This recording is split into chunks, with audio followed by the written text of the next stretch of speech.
All right, everyone. Hello, hello, hello. My name is Diamond Rivera, and we are back at it with the live discussions with Diamond Podcast. I believe this is episode 221. Yes, I said it, 221. And today, people, we have a very special guest coming onto the platform. But before we get started, I hope everyone is having an amazing Wednesday. And guys, we're halfway through the week, and the weekend is almost here. And tonight, people, we do have a very, very special guest, a woman that I saw a lot of her work during the height of the pandemic. And even now, she's been doing amazing work, collaborating with artists all over the world. And I mean, if you see her Instagram alone, hey, some of the places she's been to, I envy. I wish I could be there too. But most of all, this here at this platform, we focus on appreciating artists' values and contributions to their community. And we have here a yoga and meditation instructor, as well as a dancer, and as well as an inspiration, the one and only Ninja. How is everything going for you? Everything's everything's going. Everything's going. I mean, even as we speak and as we talked also privately, like you're still on the move. You're going to different events all over the world. But most of all, really, if I can ask you right now before we get started into things, what's your 2022 been like? Could you kind of give us in a nutshell what's your 2022 been like? I feel like for me, 2022 started off really well, Mhm. and we are halfway through, and I'm running out of steam, but it's okay. Hey, we got to be honest. We got to be transparent. And honestly, Ninja, just us communicating, especially during 2020, about so many topics, but also realizing as well that even as we talked in our community, I would say from 2019 to 2022, I feel like it's a lot. It has changed almost, I wouldn't say overnight, over the past couple of years. It's really like a new generation. There's ones that, now more than ever, I really appreciate, especially with your line of work, whether it's collaborating with Kizomba artists, but now implementing yoga and meditation within these festivals. And I think that's super important. And, for me, we'll get into that. But I think it's even more important to understand who you are and kind of where all of this came from. So, kind of give us an understanding on who Ninja is. Oh, well, uh, my IG handle is the balanced Blasian, so Yes. I'm Blasian. Everyone knows what it means black and Asian. Just a Yes, anything that falls under the Black category and Asian category is general big group Blasian from Japan.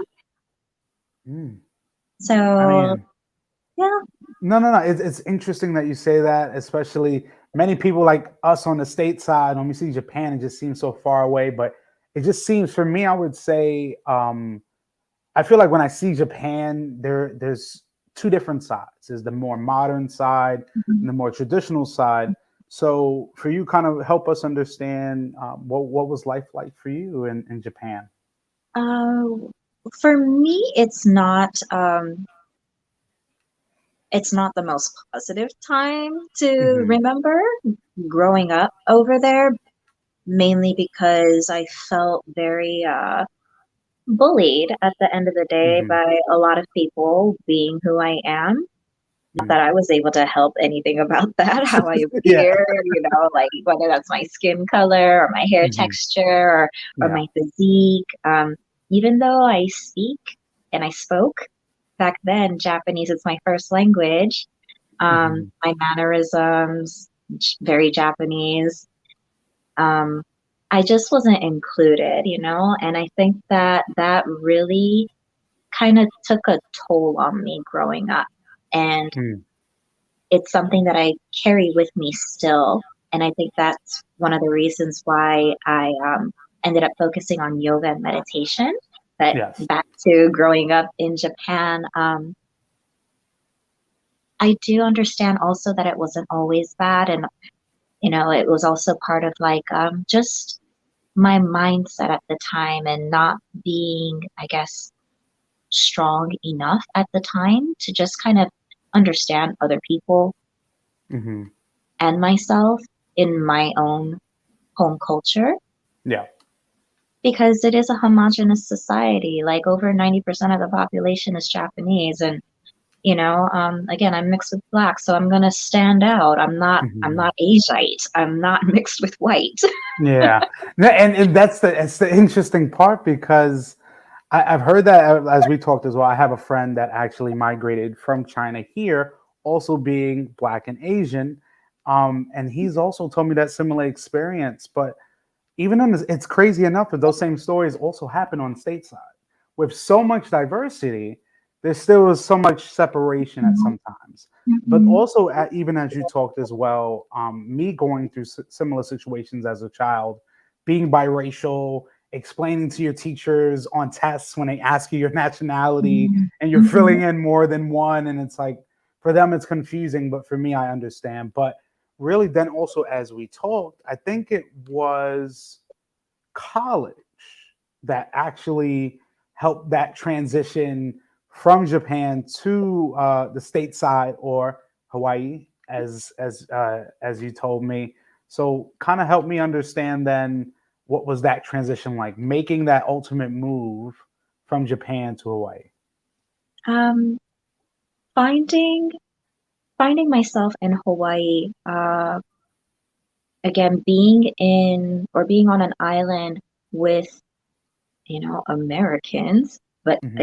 also not quite, Yeah. because we're talking like Polynesian people, Yes. the local people, Hmm. and not being mainland America, but also having a military presence on that island, having Asian tourists or American Asian people. It was just a Hmm. mishmash of different kinds of people on Yeah. an island, still similar enough to home, but quite different at the same time, kind of helped with my Hmm. transitioning over to mainland America. But Hmm. that still took some time. It still took like a few years, and I'm still not there, but You're somewhere. I mean, you may not be there fully, but you're getting, you're getting your feet wet. But at the same accord, like you said, making that transition from Hawaii to the stateside, and for you then making that transition from there, was that a kind of a big culture shock, or was kind of Hawaii kind of giving you an understanding of how stateside may be like? it gave me an understanding because I think that's where I first started dancing, Mm. partner And was dance. this so? Yeah, definitely feel me because I also know as well that Hawaii does have a blossoming dance community, especially with salsa and other Mhm. styles. But of course, the mainland dances rule everything. But kind of give me some information. How did that happen? Your introduction into the dance world per se.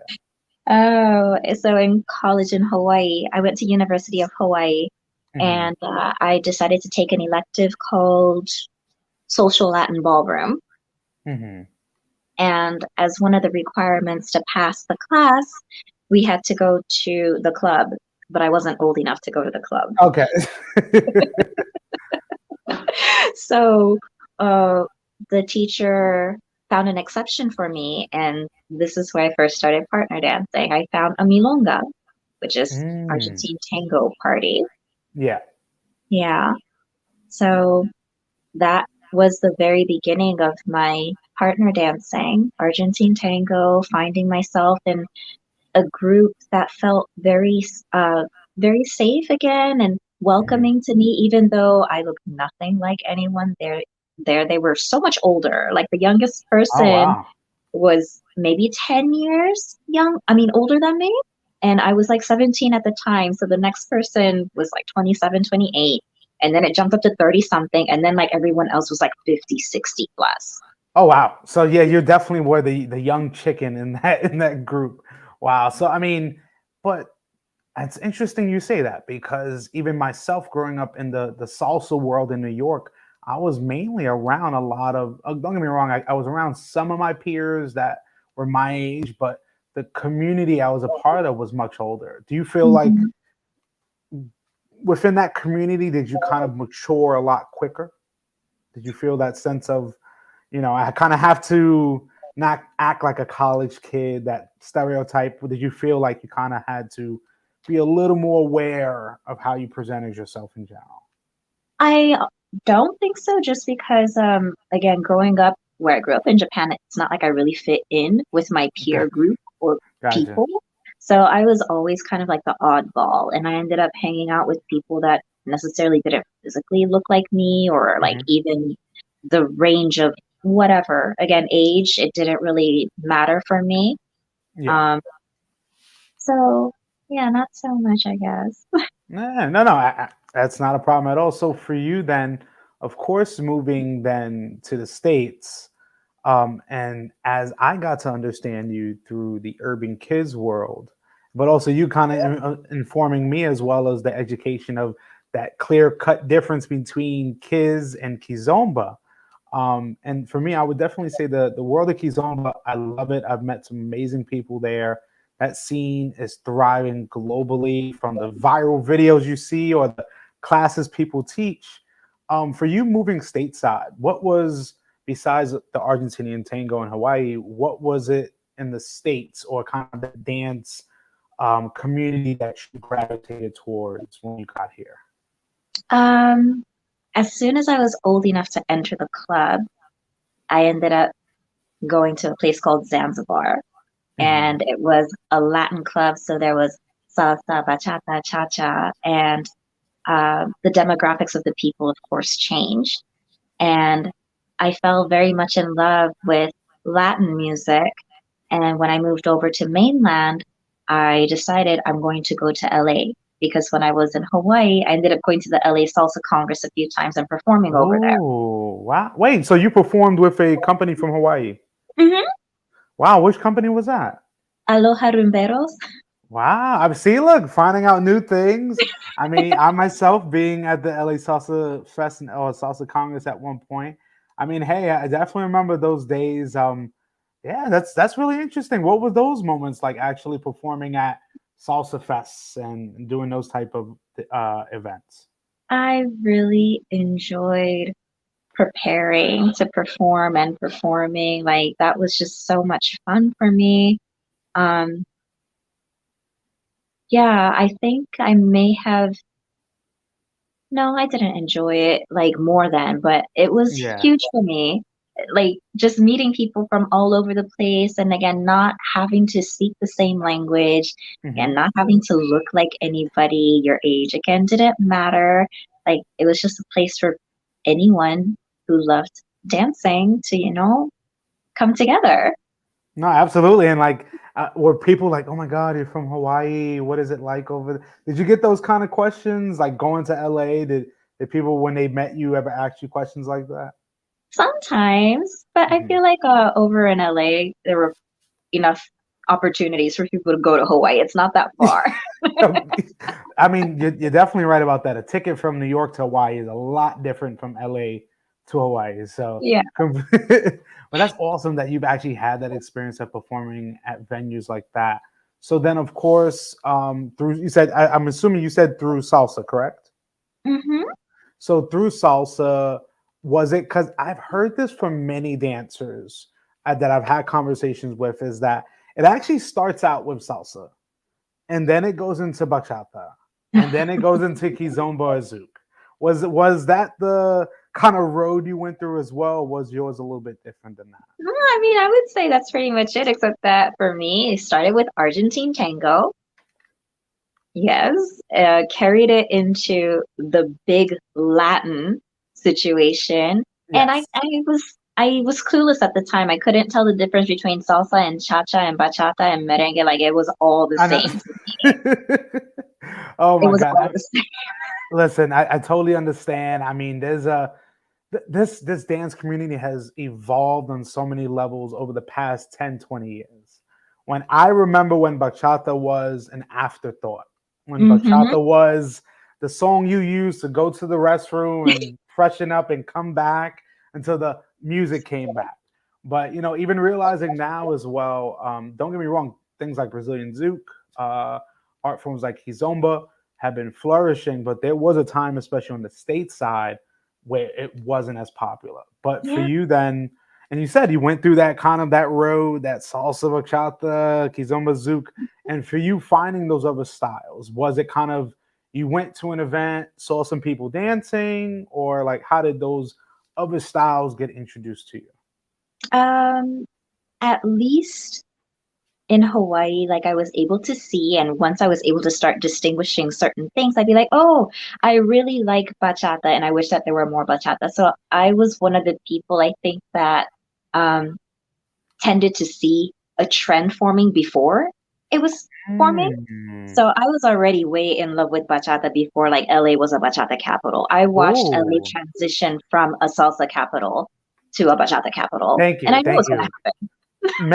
Many people, like I remember when that phrase of salsa was king or salsa is Mm, king, and there was a time that yes, it was, but I think it was around maybe after the 2010s when bachata started slowly growing, whether it was on the opposite end of the world in Australia and transitioning here, but like you said, you were able to see a whole community yep, completely evolve and switch. yep. And don't get me wrong, I love salsa, I love bachata, I love all styles, but people cannot tell me that's not true. It's even coming from you. You've seen a Oh yeah, complete community just switch. yes. Before that was because there were many people, in my opinion, when it came to the instructional part,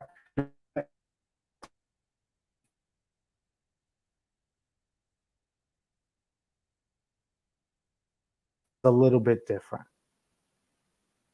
The instruction is a little more concise, and I can get this quicker than I can get that. Do you feel that? Um, I missed some of that because it like started glitching out there. Oh, gotcha. Sorry.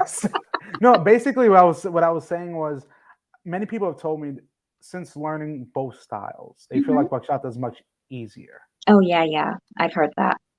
And I say this, and enough of those classes, and as you see, there's congresses, events, and socials and festivals all over the world. But my question to you, Ninja, is for me understanding you through the urban kids world, kind of let me know how that came into your life. Oh, I was actually at a bachata festival in Oh. LA. Oh my God.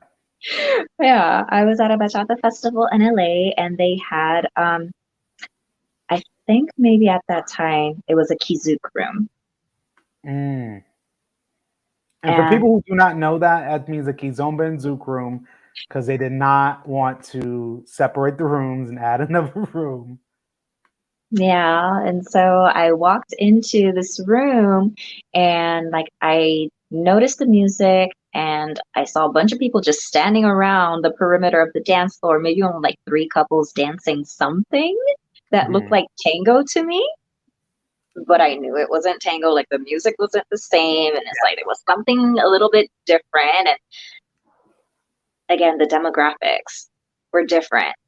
And I was like, oh, this is interesting to me. Like I like the music, and it looks a lot like tango. Mhm. So I wanted to know more about it because again, my mother dance was Argentine tango. So I was like, this looks so similar, and it's probably easy for me to pick up too. And I had already kind of hit a plateau in bachata. So I was like, I wanna be bad at something.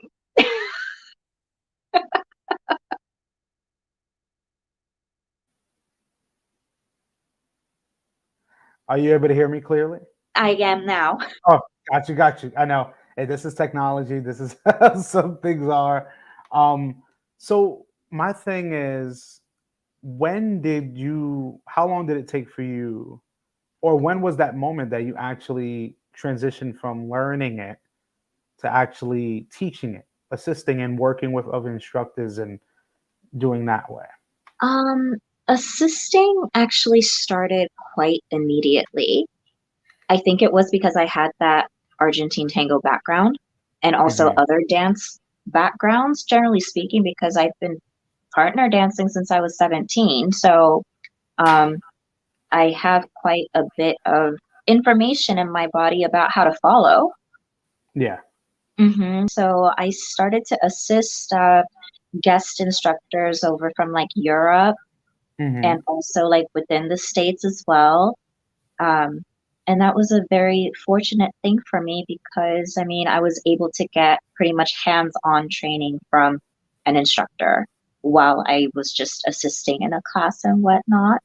Hmm. And then actual teaching maybe started happening about 2, 3 years after I went to my first festival for Yeah. Kizomba. Wow. I mean, and hey, that also shows that the dedication, because some people it takes many, many years. But like you said, you were put in a position at one point, and now fast forward, and now you're being able to instruct others. I think is a complete for many people who don't have that understanding of being a teacher. Like actually, your students are a representation of you, Hmm. and that I definitely don't take that for granted. So as well, realizing going from those genres of dance, you then becoming now currently or in the past few years, you actually became a certified yoga instructor. And congratulations. I know it takes much dedication for that, but my question to you is, since becoming that, and I've seen you've been implementing these teachings within festivals, what has that been like for you? There's a little bit of curiosity, maybe is the nice word to put it, Hmm. about how it will benefit events. Like, why should we have wellness at the event, at a dance event? Like, how is this beneficial to anybody at a dance event? Hmm. And trying to trying to just share what I think is one thing because I mean obviously I'm for it. I'm biased for that. Yeah. So having people support my theory over that Hmm. is a really great way for me to get into the events. Because not everyone is really open to it. The events themselves, it seems like, want to run off of dance focus. And of course, like that's fair. We've been running off of dance focused things for a dance event. It totally makes sense. But I Hmm. wanted to come in as a dancer and a certified yoga and meditation instructor to say, hey, like, we're not just the body here. Like, this is a stressful environment, it's a stressful situation, regardless of if it's good or a positive stress. Like, can we take a Yeah. minute to just wind down, even if it's for an hour? Like, what if you offered an hour out of the day? And I'm saying just offer. You don't have to force anyone to take it. But if it's there, like people are quite curious. And like, oh yeah, I could use that. Like, yes, my body hurts. And it seems that oftentimes once people leave my class, they just feel so like levitated and ready to Hey, take on the next challenge. So it's like, I'm like, dude, I think it's totally beneficial. Like that breath of air for an hour. Yeah, it's important. no, I agree. I wholeheartedly agree because I, yoga or stretching, yoga, wellness, it definitely is a complete beneficial factor to dancing that can be have high stress points. And people do have injuries of not Mhm. stretching. Of course, most people that I have seen at a Congress are not stretching in their hotel rooms. Just be completely honest. We're going, getting dressed, getting ready, going out to dance. But we don't also realize that a lot of times we may dance with someone that dance is uncomfortable, but also that Mhm. dance can cause an injury that you may not know, and it just lingers and lingers. But also, I've seen people that have gotten injured on the dance floor for not being able to lift properly, to move their legs properly, to stretch their ligaments properly, and there are injuries. So I completely agree. We need more ninjas at festivals. We need you at more festivals because, to be honest, it's only helping the consumer because they see already, they're used to what they're getting. But like you said, giving them something a little bit different is intriguing. It's curiosity, but also I think it's a positive and a beneficial curiosity, more or less. But for you now, before we get into our last segment called the randoms, as we've talked as well, these past few years have been crazy. These past few years have been very challenging, exposing many of our vulnerabilities and helping us as well understand ourselves better than we did before. And one thing I have to extremely commend you about, I love, especially with your posts, focusing on empowerment, about self reflection, about loving your body. Because I think as well, with that vulnerability within many of us, many people are ashamed of their bodies. And especially in our dance community, many people use the dancing as a mask to mask their insecurities. And again, Mhm. I definitely hear at this podcast, we have to commend you being one of those, not just dancers or instructors, but just one of those people, genuine human beings that want to see better for their communities, because that's what we need more of. We need more people that are here for the right reasons, doing things for the right cause. So for you now, since really the last 2 or 3 years, now we're in 2022. What are you looking forward towards this end of the year into next year? Um, Hopefully more opportunities to spread what I really care about, which again is movement, Hmm. yoga, self-awareness, grace, inclusion, these things. I would really like to have the opportunity to reach people, to broaden their perspective and take a few risks here and there and see what works for them or not being afraid, doing things smartly, of course. Yes.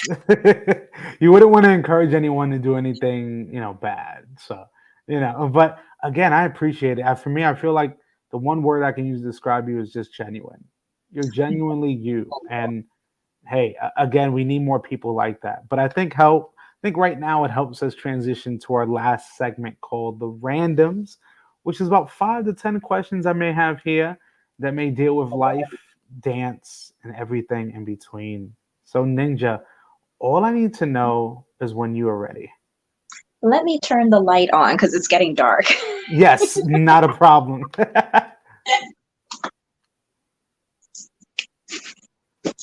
Okay. Perfect. All right. We have our first question. It goes, if you aren't dancing, you are doing blank. Oh, this is a lot. Travel, yoga, obviously. At the beach, probably trying to catch up on sleep. Hey, hey. Oh, focusing on Instagram. Yeah. Okay. I mean, you have a lot. You have a lot of hobbies you're doing right now. But really, the end result, it's all focused on helping you get better each day. So, Yeah. hey, that's awesome. All right, this one should be really interesting. Give me a favorite city you've been to. Like, if you can just go right now to one city, right now, what would it be? I look up and of course I see it. Paris. Oh, there you Always. go. There you go. I mean, is it the Eiffel Tower that gets you, or it's just the ambiance, the people, the atmosphere? The roasted cauliflower. Oh my God! Of all things, of all things, man. If and I was assuming you were gonna say a baguette, but hey, Ah, roasted cauliflower, I totally understand. I love it myself, and I definitely will go to Paris for some roasted cauliflower. But I have to. Let me ask you a question: is the Eiffel Tower, is it worth it to go all the way up to the top? yes, there's. Oh, actually, I've never been to the top of Eiffel Tower. Okay, all right, maybe on a bucket list, but hey, I would love to explore. But also, France has a beautiful dance scene. They have Yes. so many different styles I've seen. Oh my God, it's a luxury there. All right, next question here. This should be really interesting because as well, you've been able to travel over these past few years, and also realizing you've been able to collab with a lot of artists you wanted to. So right now, if you could collab with anyone right now, who is it? Oh, I was actually just talking to somebody, and there's, I don't know if you know him, but a guy named Jimmy Yoon. Yes, yes, yes. I'm familiar with Jimmy Yoon. Yeah, so he just came back stateside. Well, I don't know if it Mhm. was just, but I know that he's much closer than when he was not in the States. And the Oh, thing hey. with Jimmy is that, like, I've only met him once years ago, and like Mhm. I've never forgotten him, and like I watched him on social media, and so yeah, if I can collab with anyone right now, it will be him. Okay, awesome, awesome.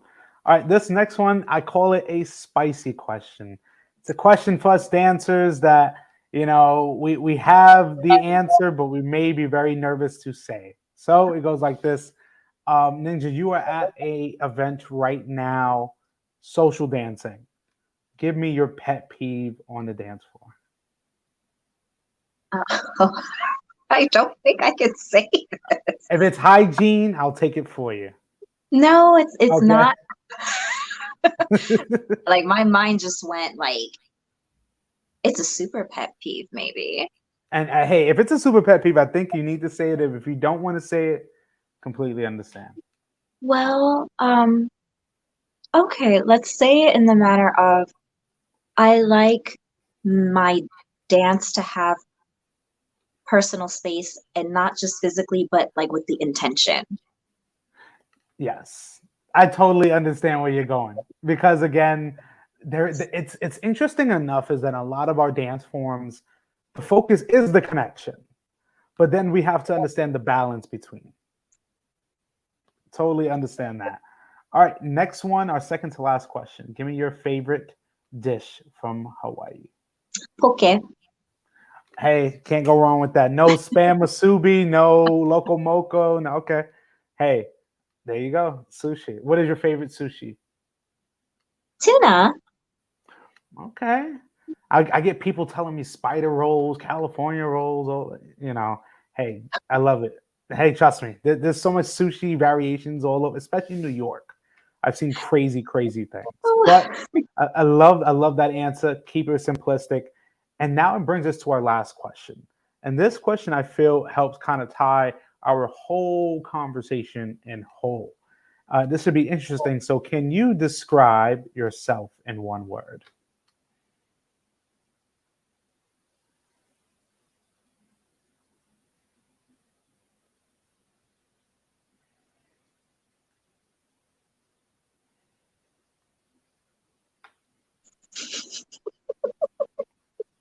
I'm assuming that's a no. Not in one word. Maybe eclectic. Could we maybe use that? Oh, yeah, totally. I was thinking like weird, different. No. Well, being different is okay.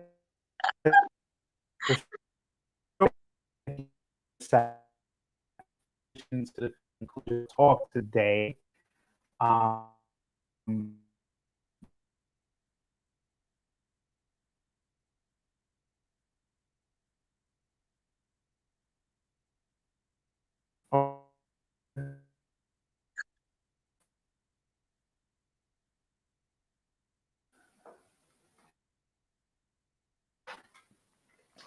are you able to hear me now? Yes. Hey, like I said, this is technology. It's crazy sometimes. But Ninja, really, I want to say again, I truly thank you for again coming on to the podcast. It means a lot. You as an instructor, you as a female instructor, but also as a female follow instructor, I feel that events need more of that. I feel events organizers need to be more open and allowing more diversity within, especially the workshops. Mhm. And the things that you're doing are amazing. And just having here, um, this is more of a safe space. And again, I appreciate that. Do you have any? Uh,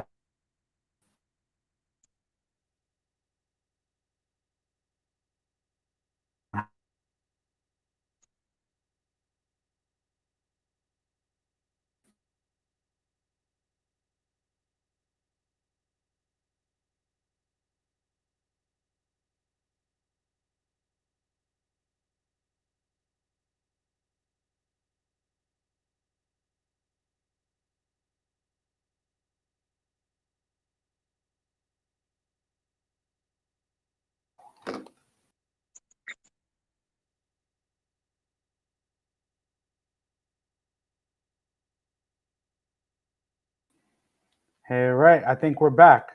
Okay. Yes, perfect. Hey, like I said, this is technology. But hopefully, lastly, you heard what I was saying, just that I appreciated you coming on to the podcast. It really does mean having a person of your stature, your influence to me. I've seen a lot of work you've done. I love it. I can't wait to see more of it. But at least before we go, if you had any last few words for myself and the audience, but also Yes. contact info on how people can reach you. Thank you. Well, yes, firstly, thank you so much, Diamond. I'm so happy to be here. Thank you for this platform and thank you for what you do for us, the artists and the dance community.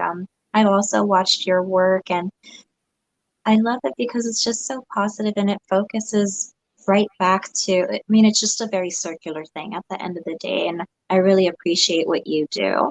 Not just the podcast, but your filming and like your photographies and all of this surrounding our community. I think it's wonderful. Thank So you. thank you so much. For the audience, thank you for joining us tonight. I hope to find you on Instagram and also, of course, dance events. Please come say hi to me. I'm introverted, so Yes, yes, please, everyone, say hi to her, please. yeah, come find me. Say hi. Just, yeah, because I will probably be somewhere in the corner hiding. Hey, Let's see. I appreciate your honesty. I believe on Instagram you are the balanced Blasian. Am I correct? Yes, the balanced Blasian. Yes. Amazing. And as well, I know if people wanted to reach you on Facebook, but do you prefer just Instagram? Instagram, please. Yes, I tell everyone direct to her Instagram. It is the balanced Blasian on Instagram. Everyone, I really thank everyone for tuning in. Everyone who will be tuning in. This episode would also be on Spotify coming very soon. And I want to thank everyone who's tuned in, who will be tuning in. And most of all, thank you, Ninja, for everything you do, your contributions, and your value is truly appreciated. And everyone, thank you again. It's been another amazing episode 221 with the one and only Ninja. Thank you guys for tuning in. Love you all.